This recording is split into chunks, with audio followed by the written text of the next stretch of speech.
बहू का राज। अरे अरे पंडित जी, ये कैसी तस्वीर दिखा रहे हैं आप। कहाँ मेरा बेटा शौर्य मक्खन और दूध जैसा गोरा, और कहाँ ये सारी लड़कियां। ना ना ना, अरे इतने बड़े गोले में क्या कोई सुंदर लड़की नहीं है, हैं? गोरी एकदम खूबसूरत। अब मेरे हीरो बेटे की मैं एक हीरोइन जैसी लड़की से ही शादी करूंगी ना। हाँ भैरवी जी, लेकिन आपके बेटे की कुंडली भी तो किसी गोरी और सुंदर लड़की की कुंडली से मिलनी चाहिए ना। एक भी गोरी लड़की की कुंडली का मेल आपकी शौर्य की कुंडली के साथ मिल ही नहीं रहा। अब आप ही बताइए क्या करें हम तो पिछले 2 हफ्तों से तलाश कर रहे हैं। ठीक है, कोई मामूली बाजार का सामान नहीं खरीदना है, मेरे बेटे की शादी करानी है। कोई जल्दबाजी नहीं है, आपको जितना समय लेना है लीजिए, लेकिन लड़की एकदम गुणवान, खूबसूरत, गोरी, सर्वगुण संपन्न, पढ़ी लिखी और घर के सारे काम करने वाली हो, ना नुकर और नखरे वाली नहीं, ठीक है? जैसा आप कहे भैरवी जी, चलता हूँ। जय माता दी। जय माता दी। भैरवी अपने बेटे शौर्य के लिए एक गोरी और सुंदर लड़की की तलाश में थी। उसे हमेशा से ही अच्छे चेहरे और गोरी चीजें पसंद थी, और इसी के चलते उसने पंडित जी से लड़की चुनने के लिए कहा।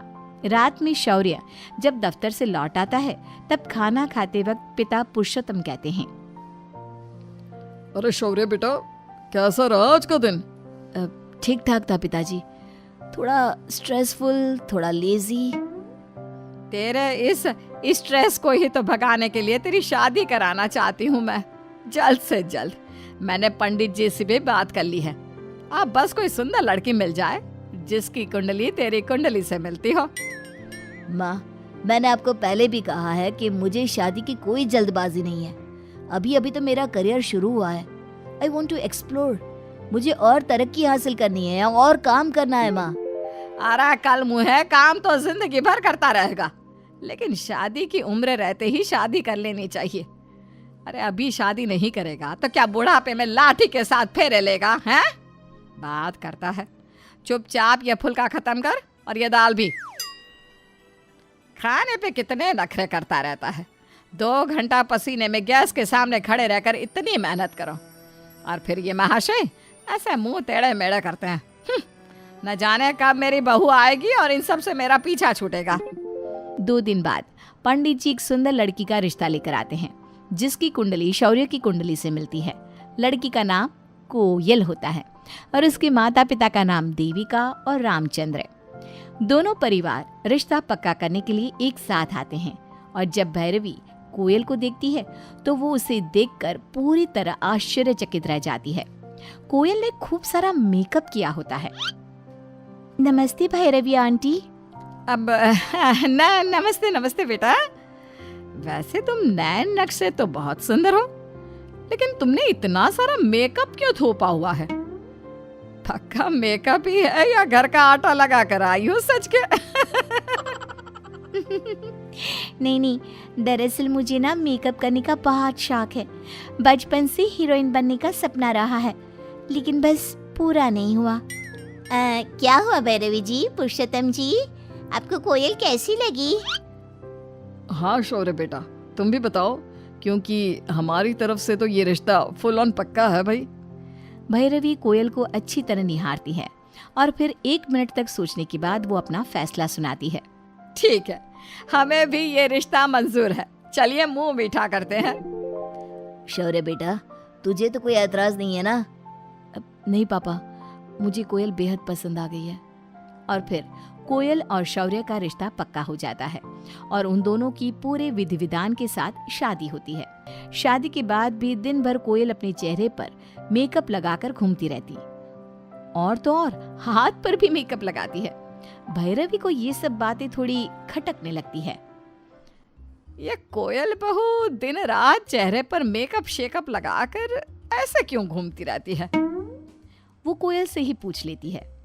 कोयल बहू, या तुम 24 घंटे मेकअप लगाए क्यों रहती हो? अब तुम थोड़ी ना कोई फिल्म स्टार हो जो तुम्हें दिन के 12 घंटे वो शूटिंग करनी रहती है और मेकअप लगा कर ही रहना पड़ता है। माँ जी, अब मैं आपको क्या बताऊं, मेकअप के बिना मैं रह ही नहीं पाती, चाहे कितना भी कुछ कर लो। माना कि मैं फिल्म की हीरोइन, फिल्म एक्ट्रेस नहीं हूँ, लेकिन फिर भी आई लव मेकअप। मेकअप और मेरा रिश्ता एकदम अटूट है, पवित्र है, और मुझे और मेकअप को कोई अलग नहीं कर सकता। नेवर। मेकअप है तो जिंदगी है। अरे ये क्या बेसर पैर की बातें किए जा रही है ये लड़की। माँ, अगर कोयल को मेकअप करना पसंद है तो फिर उसे करने दीजिए ना मेकअप। कोयल के मेकअप लगाने से कोई प्रलय तो नहीं आ जाएगा ना। हाँ भैरवी, उल्टा तुम्हें तो सुंदर, सुशील और मॉडर्न फैशनेबल बहू ही चाहिए थी ना, तो फिर अब क्यों इतना वकीलों की तरह पेश आ रही हो। भैरवी चुप हो जाती है। फिर रात में सोते समय भी कोयल अपना मेकअप नहीं उतारती और मेकअप में ही सोने जाती है। तभी कमरे के पास से गुजरते वक्त भैरवी कमरे के अंदर आती है और कोयल से कहती है, कोयल बहू, दिन का समझ में आता है, लेकिन रात को भी तुझे कोई देखने आता है क्या? तेरी भूत प्रेत डायन चुड़ैलों से दोस्ती है क्या, जो वो तुझे देखने आने वाले हैं रात के समय? हैं? नो माँ जी, पहली बात यह है कि मुझे मेकअप लगाना बहुत बहुत बहुत पसंद है। आपको बता तो दिया था मैंने पहले ही। और दूसरी बात ये है कि ये जो मेकअप मैंने लगाया है ना, वो बहुत एक्सपेंसिव है, महंगा है, और इसलिए मैं इसे इतनी आसानी से वेस्ट नहीं होने दूंगी। लगभग 4-5 दिन चलाती हूँ मैं एक मेकअप को, और फिर दूसरा लगाती हूँ। Full to full savings and all करती हूँ मैं। अब यही तो है एक सुशील सर्वगुण संपन्न बहू होने की टॉप क्लास गुण। यस और नो माँ जी?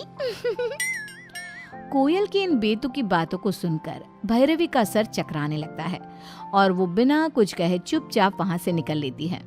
भैरवी अपने कमरे में जाकर सोचती है, ये कोयल बहू की हरकतों में कुछ तो गड़बड़ नजर आ रही है मुझे। लेकिन क्या, आखिर क्यों वो दिन के 8 पहर मेकअप लगाए रहती है? शौर्य और पुरुषोत्तम जी तो हैं ही भोले, लेकिन मैं इतनी भी ना समझ नहीं हूँ। पता तो करना ही होगा कि क्या है इस बहू का राज। अगली सुबह जब कोयल नहाने बाथरूम में जाती है, तभी सास भैरवी कमरे में आकर पर्दे के पीछे छुप जाती है। अब जब बहू बाथरूम से बाहर आएगी तब तो मेकअप रहेगा नहीं। अब इस पर्दे के पीछे छुपकर मैं ये देखूंगी कि इस मेकअप के पीछे क्या है। आज बहू के राज का पर्दाफाश तो होकर ही रहेगा।